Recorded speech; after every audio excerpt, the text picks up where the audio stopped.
All right, my name's Adam. Thanks for joining us today. Today, we're going to have a special guest. This is Drew Jameson, naturopathic doctor and longtime friend. He was actually almost a brother to me growing up. He was best friends with my younger brother. Known Drew for 30 some odd years. And he, years ago, became a naturopathic doctor. I've done some work with him. And the benefits have been great for me, my family. But as a YouTube channel that really focuses on the retirement age, on retirement, enjoying retirement, I think we're missing a lot if we don't focus on health. You can retire with millions of dollars. At the end of the day, if you don't have your health, those millions of dollars are worth nothing. So today I just wanted to bring in Drew, just have a quick chat about health, especially health at retirement. You know, what are some of the main issues that he sees come up? And what are some ways to prevent this? So we want to be more, not be reactive. I think a lot of us are reactive to our health and not proactive. So how do we flip that switch? How do we actually, just like I always preach to you guys, be proactive with your retirement plan. I think you need to be proactive with your health, okay? I can build a great retirement and tax plan for you, but if you're not taking care of your health, we're missing that gap. So I want to kind of take this video today to kind of fill that gap, to make sure that you guys are looking after your health, so that if I'm building a plan for you or someone else, you have a great financial plan, retirement plan, you can actually live that out because you've taken care of your health. So I'm going to turn the floor over to Drew here, and he's just going to talk a bit about, again, the main concerns that he sees or things that come up, especially in seniors and retirees, and just some ways to prevent that going forward. Awesome, man. Thanks for having me. Yeah. It's good to be here. So as Adam mentioned, I'm Dr. Drew Jameson. I'm a naturopathic physician in the greater Vancouver area. I've been in practice now for going on about 7 years. Now, I recently have started to notice some themes develop because I've had the opportunity now to meet with a lot of patients, see them at various stages of their life, and deal with all kinds of different conditions. We are primary care physicians in this province, so it's really helped open my eyes up, and I've been seeing some patterns and themes that I know a lot of people my age just don't get to witness, but as a doctor, I get to help them with their health and optimize for the future. So I actually found naturopathic medicine through my own health struggles. So I was dealing with a lot of chronic pain. I was offered painkillers and basically told to stop doing the things I love to do at a young age. It just didn't sit right with me, and I knew deep down there had to be a better way, a more comprehensive way to get me back pain-free, living my life doing the things I love to do. I think nothing hurts people more when someone tells them all these things you love to do, all these things you were looking forward to do, you can no longer do. I think, no amount of money will ever replace that feeling. So to be able to do that stuff now, again, years later, is pretty awesome. So once I figured out my health struggles, I started to realize I need to take this to more people. I need to let people know that there's second opinions available, there's different treatments available, and there's other things you can do with your health so that you can live a very fulfilling life. What I've realized is I've met with countless people in their 40s, 50s, and 60s, and they have worked their tail off, they've amassed a fortune, they have awesome businesses, they have all this money, and now their health is starting to slip. And you can tell by the look on their face, if they could go back and do a few things differently, they probably would do that. And so that's where I kind of come in and go, okay, one, we need to turn the ship around. And two, we need to figure out how we be more proactive as opposed to reactive. And what I mean by that is typically when people are dealing with their primary care doctor in our system, it's a lot of reactive stuff. It's like, let's just test and sort of monitor until something goes wrong. And then, instead of getting deep lifestyle interventions as the treatment plan, it ends up being a lot of medications and suppressive things. Now, there's definitely a time and place for that. I have nothing against that part of medicine, but we know deep down sometimes we can do better and do more. And that's kind of where I come in to be synergistic and a different part of their overall health team. And some of the big things I see with that 40 to 60s is silent things that started earlier that start to affect them in their later years. So things like diabetes, insulin resistance, hypertension, these will start in our 30s and 40s, but you don't really start to notice symptoms until later, until not necessarily that it's too late, but then at that point it's much harder to reverse and it takes a lot more time. So I always tell people prevention is the best medicine. It really is. If you do regular, consistent checkups every year, basic blood work, hands-on assessments, you can catch so much stuff long before it becomes a problem. I want to jump in there for a second. Sure, of course. Because a couple of years ago, I was having some health issues and I couldn't figure it out, and the doctor couldn't figure it out. And it ended up being a vitamin D deficiency, right? So I went and saw Drew, and I had these health issues, and I said, man, I need help. I don't know what it is. I've done all the Google searching. I've met with my doctor. We can't figure it out. And yeah, it was a vitamin D deficiency. You got me on some vitamin D supplements or drops or whatever it was. Totally. And it didn't take long, and stuff turned around. Now we did some blood work before and after, and saw the improvement and all that. Monitor. So it again, I kind of saw the typical medical professional, which they do a great job. Don't get me wrong, but in this case, it was like I needed something different. So it could be a case like that too. Absolutely. Yeah. And since you mentioned vitamin D, it is an epidemic that's going on out there of deficiency. Most people I test are really, really low in vitamin D. So one of the most important things we can do for our health in like a global standpoint is to make sure we test and replete people's vitamin D levels. I can't tell you how many people I catch that are low in this. Now, why does it matter? It regulates your immune system, your mood, your bones, your cardiovascular system.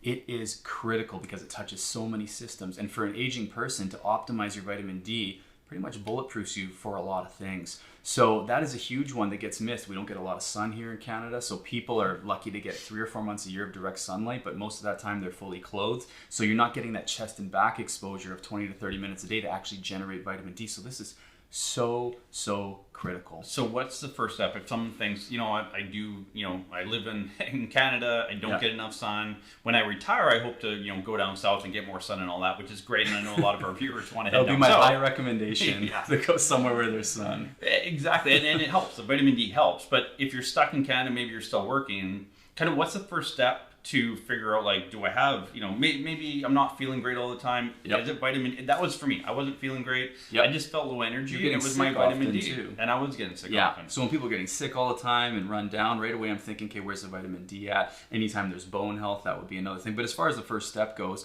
as I was talking about earlier, you need to do regular blood work, regular hands-on assessments. It comes down to just a couple things. If I want to put it really simply for people, disease usually starts, 1, in the gut, and 2, if there's too many toxins and not enough nutrients. So I see tons of nutrient deficiencies, vitamin D being one of them, iron being another. There's lots of vitamins that power your energy systems, which is one of the most common complaints I hear. People are just like, I want more energy. Yet they're drinking 4 cups of coffee a day, they're not sleeping. So the lifestyle's all out of whack, there's deficiencies, and there's just these band-aid approaches. So we need to kind of peel back the curtain and figure out what's really going on. And it always starts with foundational lifestyle stuff, hydration, get the nutrient deficiencies sorted out. And then again, like I was saying, a lot of diseases start in the gut. So food, right? Food's a huge one. People are eating the wrong foods for their body. So I'm a huge fan of food sensitivity testing to optimize the gut. It's like putting the wrong kind of gas in a car. If a car takes diesel and you put regular gas in it, it's going to seize up. And I sort of look at the body very similarly. You got to get the right food and fuel into your system, and everybody's different. So our medicine is more individualized, right? Kind of what does this person need? What are their deficiencies? What is their ancestral nutritional requirements? And then we kind of build them back up from there. And then, of course, we have to talk about stress and just the pace of lifestyle that we live in North America. That is one of the biggest drivers of ill health, right? Because then it diverts blood flow away from the gut.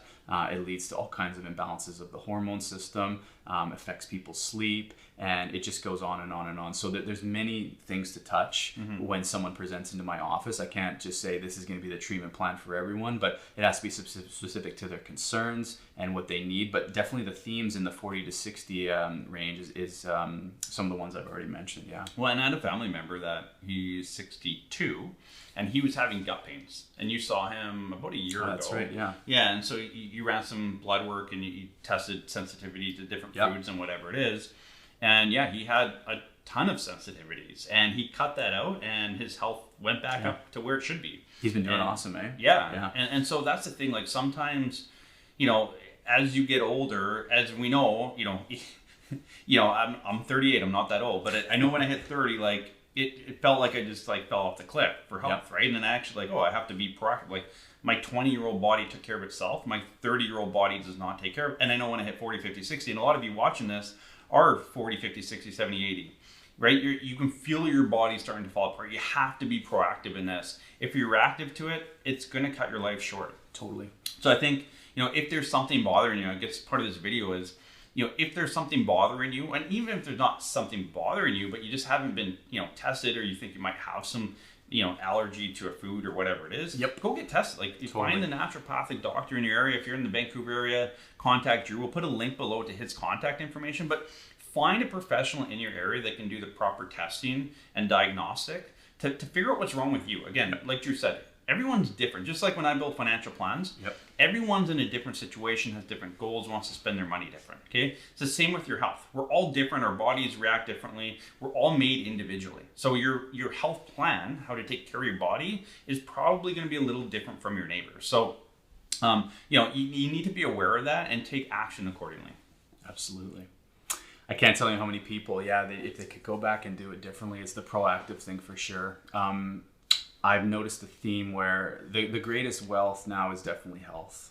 And it's not that wealth isn't important, it's so important. But if you don't have your health, trying to enjoy that, all that stuff you work so hard to accumulate, then that's the big rub that I'm starting to see, right? Yeah. So, and traveling and exploring the world has really opened my eyes to that, because there's a lot of things that we're able to do at this age, and a lot of people will put that off to their later years, but you want to be able to do that kind of stuff. You don't want some condition or a joint restriction or cardiovascular disease or cancer to hold you back from living a fulfilling retirement, enjoying time with your grandkids and staying as active as possible. So that's why the both together are so important. Well, it's funny because, look, so my wife Stephanie and I, we started working out pretty aggressively a couple years ago, and the whole purpose behind it, a year ago I bought a Peloton. I've mentioned that a few times, and it drives me. But we work out for our grandkids. I don't work out necessarily for myself or my kids. It's for my grandkids. So like, I will actually be around and be able to get on the floor and play with my grandkids one day, right? So again, I'm maybe younger than a lot of our viewers, so I have that time on my side. But again, I was talking to my grandpa today. My grandpa turns 86 here in a few months.